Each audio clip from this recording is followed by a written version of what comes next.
Hello everyone, this is Andy from the Pix Pub, and I'm here with my top 10 games of 1989. Alright, starting at number 10 is another rare game. Same people made RC Pro-Am on the previous list. This is Cobra Triangle, which you may look at it and think, oh, it's just another racing game but with boats, but not really. Cobra Triangle is more of a...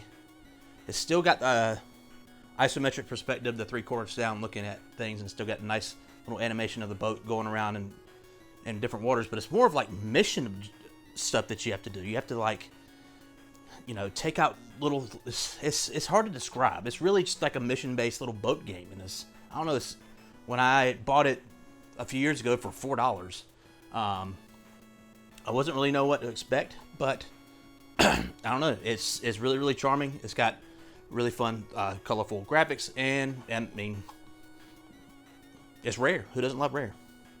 Okay, number 9 is Ghouls and Ghosts on the Sega Genesis. I'm not a huge fan of the Ghosts and Goblins, Ghouls and Ghosts series, but this is my favorite one because it's got cool Sega Genesis art, for one. And two, it's the easiest one.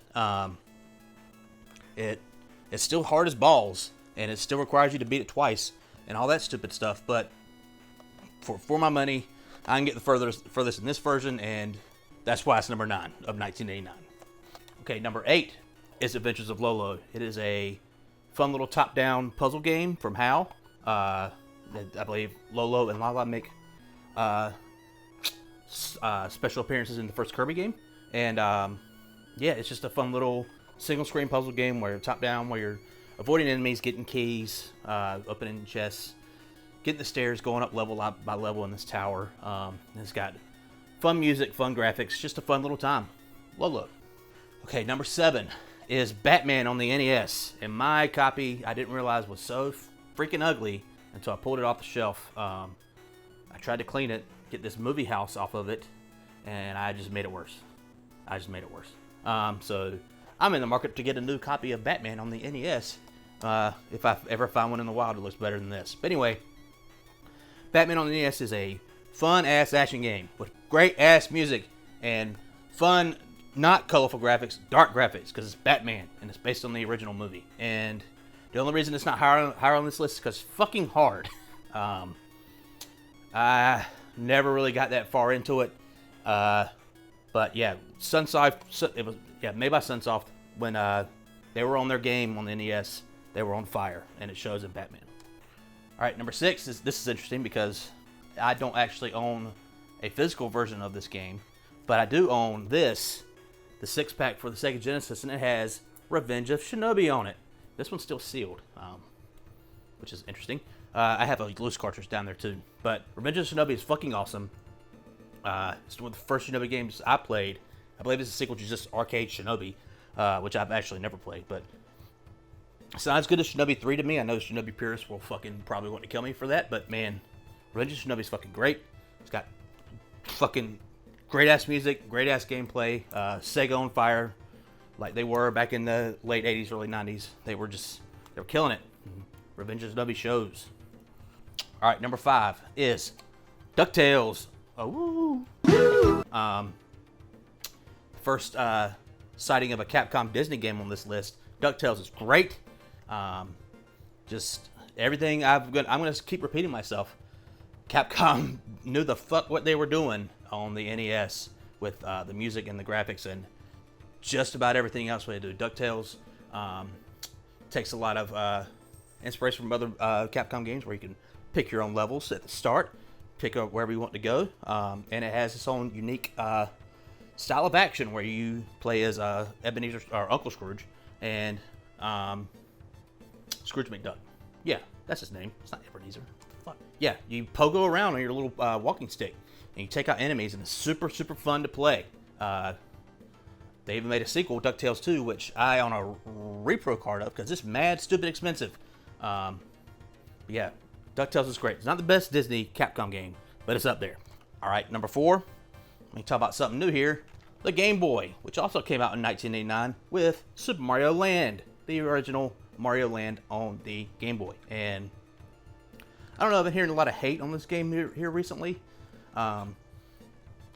It is mad stupid easy. If I could beat it when I was 6 or 5, that shows you it was easy. but that's not a knock in this. That's not a knock against it, in my opinion.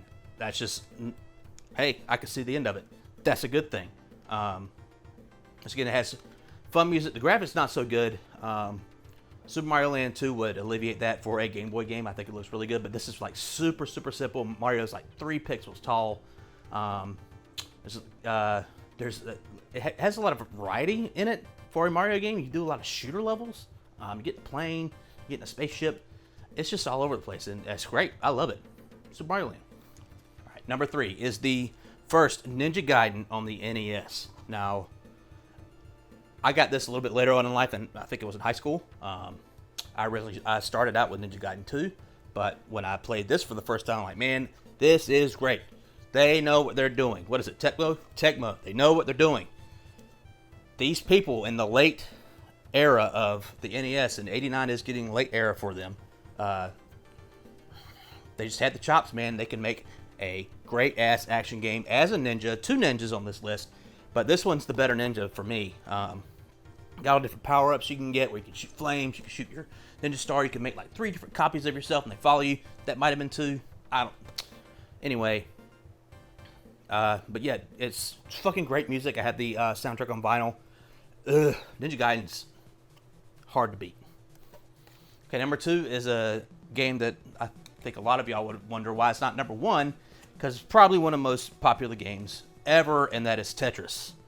See, I got the NES version and the Game Boy version. I believe they both came out in 1989. This one's got a phone number on the back, which I'm not going to reveal.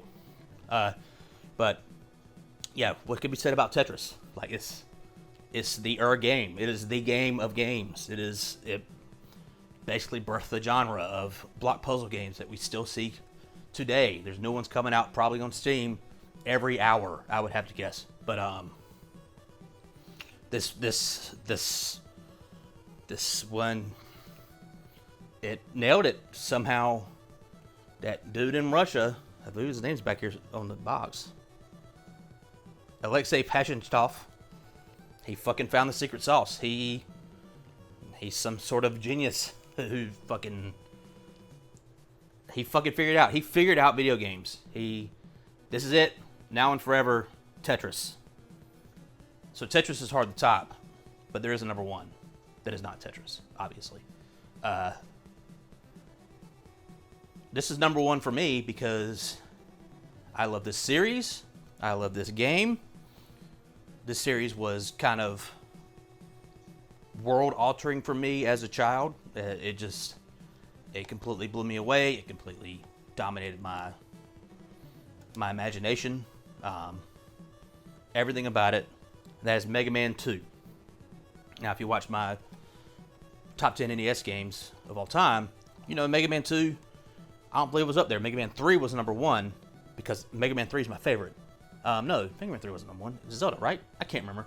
Mega Man 3 was on that list. Mega Man 2 wasn't. But Mega Man 2 didn't come out in 1989. Mega Man 3 did not come out in 1989. Mega Man 2 did. And it still holds up. It's still probably, people would tell you it is the best Mega Man game. I would disagree. I would say it's like number 3. But for 1989, it is a killer game. I will say it again. I love the Mega Man formula. Be able to pick your own bosses at the beginning.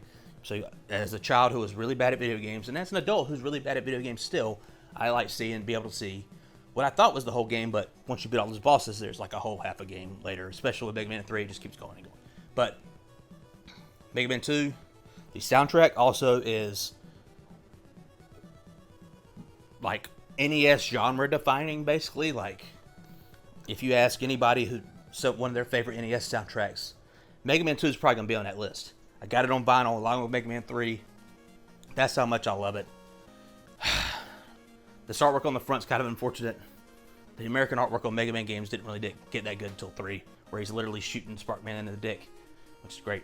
But yes, Mega Man 2, we got Quickman and Woodman and Metal Man, and just all the creativity in the world was poured into this game for what they could do at the time, and it just shows it is the sparkling diamond of 1989, and I wouldn't have it any other way. Okay, that's it for my top 10 games in 1989.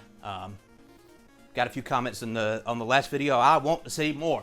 I want to see why I'm wrong, why I'm right, because I want this engagement. I want to know if I missed any games. I want to know, hey, this game you never heard of from 1989 is really fucking good. You should check it out, because I will. I love that type of shit. So that's me. I'm Andy from the Pixel Pub. And that's been my top 10 games of 1989.